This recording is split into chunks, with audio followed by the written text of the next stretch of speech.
వక్రతుండ మహాకాయ సూర్యకోటి సమప్రభ నిర్విఘ్నం కురు మే దేవా సర్వకార్యేషు సర్వదా. గురుబ్రహ్మా గురుర్విష్ణు గురుర్దేవో మహేశ్వరః గురుః సాక్షాత్ పరబ్రహ్మ తస్మై శ్రీ గురవే నమః. కార్తీక పురాణం 3వ అధ్యాయం. కార్తీక స్నాన మహిమ. వశిష్ఠ మహర్షి జనక మహారాజుతో ఈ విధంగా చెబుతున్నాడు. మహారాజా, కార్తీక మాసంలో స్నాన జప దానాల్లో ఏ ఒక్కటి చేసినా గొప్ప పుణ్యం కలుగుతుంది. మరణం తర్వాత శివ సన్నిధానం చేరుకుంటారు. ఎవరైతే కార్తీక మాస నియమాలను ధిక్కరించి స్నాన జప దానాలు చెయ్యరో అటువంటి వారు 100 జన్మలు కుక్కగా పుడతారు. చివరకు కార్తీక పూర్ణిమ ఒక్కరోజైనా సరే స్నానం జపం అర్చన చెయ్యకపోతే బ్రహ్మ రాక్షసులుగా పుడతారు. పౌర్ణమ్యాం కార్తికే మాసి స్నానాదీంస్తునాచరన్ కోటి జన్మసు చండాలయోనో సంజాయతే నృప క్రమాద్యోనో సమత్పన్నో భవతి బ్రహ్మ రాక్షసః అత్రైనోదాహరంతి మమితి హాసం పురాతనం. కార్తీక పూర్ణిమ రోజున స్నానం దానం జపాలలో ఏ ఒక్కటి ఆచరించని వారు 1,000,000 సార్లు నీచ జన్మలు ఎత్తుతారు. చివరకు బ్రహ్మ రాక్షసులుగా మారుతారు. ఇందుకు సంబంధించిన పురాణ గాథ ఒకటి ఉంది, చెబుతాను, సావధానంగా విను అంటూ వశిష్ఠ మహర్షి జనక మహారాజుకు కార్తీక మహాత్మ్యాన్ని వివరించటం ప్రారంభించాడు. తత్వనిష్ఠుడి కథ. పూర్వకాలంలో దక్షిణ దేశంలో తత్వనిష్ఠుడనే బ్రాహ్మణుడు ఉండేవాడు. అతడు సదాచారపరాయణుడు, సకల శాస్త్రాలు చదువుకున్నవాడు, గొప్ప విద్వాంసుడు, తపశ్శాలి, అబద్ధపు మాటలు మాట్లాడడు, భూతదయ కలిగినవాడు, తీర్థయాత్రలు చేస్తూ దేవతలను సేవిస్తూ ఉండేవాడు. ఒక రోజున ఆ బ్రాహ్మణుడు తీర్థయాత్రలు చేస్తూ గోదావరి ప్రాంతానికి చేరుకున్నాడు. ఆ నదీ తీరంలోని ఓ విశాలమైన మర్రి చెట్టు మీద 3 బ్రహ్మరాక్షసులను చూశాడు. వారంతా భయంకరమైన ఆకారంతో ఉన్నారు. కారు నలుపు శరీరంతో, ఎండిన డొక్కలతో, ఎర్రటి కళ్ళతో, బాగా పెరిగిన గడ్డంతో, నిటారుగా నిలబడి ఇనుప తీగల్లాగా ఉన్న వెంట్రుకలతో, చూడటానికి ఎంతో భయంకరమైన రూపంతో ఉన్నారు. ఆ రాక్షసుల భయంకర రూపాన్ని చూడలేక, వారు చేస్తున్న వికృతమైన పనులకు తట్టుకోలేక ఆ ప్రాంతానికి 12 మైళ్ళ దూరం వరకు ఎవరూ వచ్చేవారు కాదు. ఈ సంగతి తెలియని తత్వనిష్ఠుడు తీర్థయాత్రలు చేస్తూ ఆ ప్రాంతానికి చేరుకుని వికృత రూపంలో ఉన్న 3 బ్రహ్మరాక్షసులను చూశాడు. వారిని చూడగానే తత్వనిష్ఠుడు అదిరిపడ్డాడు. రాక్షసులు కూడా అతడిని చూశారు. ఈ సంగతి గమనించిన తత్వనిష్ఠుడు మరింత భయంతో వణికిపోయాడు. అంతలోనే కొద్దిగా ధైర్యం తెచ్చుకొని విష్ణుమూర్తిని స్తోత్రం చేయటం ప్రారంభించాడు. త్రాహి దేవేశ లోకేశ త్రాహి నారాయణావ్యయ సమస్త భయ విధ్వంసిన్ త్రాహిమాం శరణాగతం నాణ్యం పశ్యామి దేవేశ తత్తోహం జగదీశ్వర. దేవతలతో పాటు అన్ని లోకాలకు యజమానివి అయిన ఓ నారాయణుడా, నన్ను రక్షించు. అన్ని రకాల భయాలను అంతం చేసేవాడా, నన్ను కాపాడు. ఓ జగదీశ్వర, నువ్వు తప్ప నాకు మరొక దిక్కు లేదు. నిన్నే శరణు వేడుతున్నాను, నన్ను కాపాడు. ఆపదలో ఉన్న గజేంద్రుణ్ణి రక్షించిన విధంగా మహాసాధ్వి ద్రౌపది బాలుడైన ప్రహ్లాదుడిని ఆదుకున్న విధంగా నన్ను కూడా కాపాడు స్వామి అంటూ శ్రీమన్నారాయణుని ఆ బ్రాహ్మణుడు అనేక విధాలుగా స్తోత్రం చేశాడు. తత్వనిష్ఠుడు చేస్తున్న స్తోత్రాన్ని విన్న బ్రహ్మరాక్షసులకు జ్ఞానోదయమైంది. వెంటనే బ్రాహ్మణుడి ఎదుట నిలిచి అతనికి నమస్కారం చేశారు. తమ వల్ల తత్వనిష్ఠుడికి ఎటువంటి ఆపద కలగదని మాట ఇచ్చారు. ఓ బ్రాహ్మణుడా, నువ్వు చేసిన నారాయణ స్తోత్రం వినటంతోనే మాకు కొద్దిపాటి పాపం నశించింది, జ్ఞానం కలిగింది అంటూ తత్వనిష్ఠుడికి సాష్టాంగ నమస్కారాలు చేశారు. తత్వనిష్ఠుడు ఆశ్చర్యపోతూ, మీరెవరు? మీ మాటలు వింటుంటే బాగా చదువుకున్న వారిలా అనిపిస్తోంది.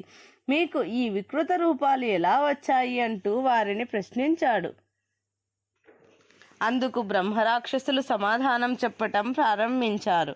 ముందుగా మొదటి రాక్షసుడు మాట్లాడుతూ, ఓ బ్రాహ్మణోత్తమ, నాది ద్రావిడ దేశం. పుట్టుకతో నేను బ్రాహ్మణుడను. మంధర అనే గ్రామానికి అధికారిని. కులానికి బ్రాహ్మణుడిని అయినప్పటికీ అనేక కుటిల పనులు చేసేవాడిని. వంచనలు చేసి డబ్బు సంపాదించేవాడిని. నా కుటుంబ అవసరాలు విలాసాల కోసం ఎంతోమంది ధనాన్ని అపహరించాను. అయినా ఏ ఒక్క రోజున ఏ ఒక్కరికి సహాయం చేసేవాడిని కాదు. నయవంచనతో సాటి బ్రాహ్మణుల ధనాన్ని కూడా అపహరించేవాడిని. ఓసారి నా ఇంటికి ఓ బ్రాహ్మణుడు వచ్చాడు. కార్తీక మాసం వ్రతంలో భాగంగా బ్రాహ్మణ భోజనానికి అవసరమైన ధన సహాయం కోసం అతడు నా ఇంటికి వచ్చాడు. విషయం తెలుసుకున్న నేను అతడిని తీవ్రంగా అవమానించి అతడిని వెళ్ళగొట్టడంతో పాటు అతడు తెచ్చుకున్న ధనం వస్తువులు కూడా తీసుకున్నాను. దీంతో ఆ బ్రాహ్మణుడికి తీవ్రమైన కోపం వచ్చింది. ఓ బ్రాహ్మణుడా, ఇప్పటికే అనేక మంది ధనాన్ని అపహరించింది చాలక నా ధనాన్ని కూడా అపహరించావు, నన్ను అవమానించావు. కాబట్టి నువ్వు బ్రహ్మ రాక్షసుడిగా మారి నిర్మానుష్య ప్రదేశంలో జీవిస్తావని శపించాడు. చేసిన తప్పు తెలుసుకున్న నేను అతడిని అనేక విధాలుగా ప్రార్థించాను. శాపం నుంచి విముక్తి కల్పించమని వేడుకున్నాను. అందుకు ఆ బ్రాహ్మణుడు దయతో, గోదావరి తీరంలోని మర్రి చెట్టు మీద నువ్వు నివాసం ఉండు. కార్తీక మాస వ్రతం ఆచరించిన బ్రాహ్మణుడి వల్ల నీకు శాపం తొలగిపోతుందని చెప్పాడు. అప్పటి నుంచి ఈ చెట్టు మీదే ఉంటున్నాను, నన్ను కాపాడండి అంటూ మొదటి బ్రహ్మరాక్షసుడు తన కథ చెప్పాడు. ఆ తర్వాత రెండో బ్రహ్మరాక్షసుడు తన కథ చెప్పడం ప్రారంభించాడు. నేను ఆంధ్రదేశానికి చెందిన బ్రాహ్మణుడను. దుర్మార్గులతో స్నేహం చేసి చెడు అలవాట్లకు బానిసగా మారాను. తల్లిదండ్రులను అనేక విధాలుగా దూషించేవాడిని, వారిని అవమానించేవాడిని. నా భార్యా పిల్లలతో రుచికరమైన భోజనం చేస్తూ వారికి కనీసం సాధారణ భోజనం కూడా పెట్టేవాడిని కాదు. ఆ జీవితం అలా ముగిసిన తర్వాత నేను చేసిన పాపాలకు ఫలితంగా బ్రహ్మరాక్షసుడిగా పుట్టాను. నాకు విముక్తి కల్పించండి అంటూ తత్వనిష్ఠుడిని ప్రార్థించాడు. మూడో రాక్షసుడు కూడా తత్వనిష్ఠుడికి నమస్కారం చేసి తన కథ చెప్పడం మొదలుపెట్టాడు. ఓ మహానుభావ, నేను కూడా బ్రాహ్మణుడనే. విష్ణు దేవాలయంలో అర్చకుడిగా ఉండేవాడిని. అహంకారం గర్వంతో ప్రవర్తిస్తూ ఆచారాలు పాటించేవాడిని కాదు, అర్చనలు చేసేవాడిని కాదు. భక్తులు తెచ్చిన పూజా ద్రవ్యాలను స్వామికి సమర్పించకుండా నా ఉంపుడు గత్తెకు ఇచ్చేవాడిని. జూదాలకు మద్యానికి బానిస అయ్యాను. ఇంకా ఎన్నో పాపాలు చేశాను. వీటన్నిటి ఫలితంగా ఇలా బ్రహ్మరాక్షసుడిగా పుట్టాను. నాకు ఈ జన్మ నుంచి విముక్తి కల్పించండి అంటూ ప్రార్థించాడు. ఈ విధంగా ఆ ముగ్గురు రాక్షసులు చెప్పిన విషయాలన్నీ విన్న తత్వనిష్ఠుడు వారిని ఓదార్చాడు. పశ్చాత్తాపానికి మించిన ప్రాయశ్చిత్తం లేదన్నాడు. వారిని వెంట తీసుకుని గోదావరికి చేరుకున్నాడు. తాను ముందుగా స్నానం చేసి ఆ తర్వాత రాక్షసుల చేత కూడా సంకల్పం చెప్పించి స్నానం చేయించాడు. తాను మళ్ళీ సంకల్పం చెప్పుకుని స్నానం చేసి ఆ స్నాన ఫలితాన్ని బ్రహ్మరాక్షసులకు ధారపోశాడు. కార్తీక స్నాన పుణ్య ఫలితాన్ని అందుకున్న రాక్షసులకు పాపాలన్నీ తొలగిపోయాయి. దివ్యమైన శరీరాలు వారికి వచ్చాయి. ఆ క్షణమే వారు వైకుంఠాన్ని చేరుకున్నారు. వింటున్నావా జనక మహారాజా? కార్తీక స్నానం ఎంతటి గొప్ప పుణ్య ఫలితాన్నిస్తుందో అంటూ వశిష్ఠుడు జనక మహారాజుకు కార్తీక స్నాన పుణ్య ఫలితాలను వివరిస్తున్నాడు. కార్తీక మాసం సూర్యోదయ సమయంలో కావేరీ నదీ తీరంలో స్నానం చేసి విష్ణుమూర్తిని పూజించిన వారికి 10,000 యజ్ఞాలు చేసిన పుణ్య ఫలితం వస్తుంది. కావేరీ నది స్నానం సాధ్యం కాకపోతే ఏ నదిలో స్నానం చేసి అర్చనలు చేసినా పుణ్య ఫలితం దక్కుతుంది.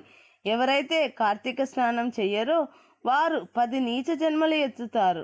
ఆ తర్వాత ఊర పందులుగా జన్మిస్తారు. ఇటువంటి విపరీత ఫలితాలు పొందకుండా ఉండాలంటే ప్రతి ఒక్కరూ తప్పనిసరిగా కార్తీక స్నానం చేసి తీరాలంటూ జనక మహారాజుకు వశిష్ఠ మహర్షి కార్తీక స్నాన విశేషాలను వివరించాడు. స్కాంద పురాణంలో వశిష్ఠ మహర్షి చెప్పిన కార్తీక మాస వ్రత మహాత్మ్యంలోని 3వ అధ్యాయం సమాప్తం. ఇది కార్తీక పురాణం 3వ రోజు పారాయణం సమాప్తం.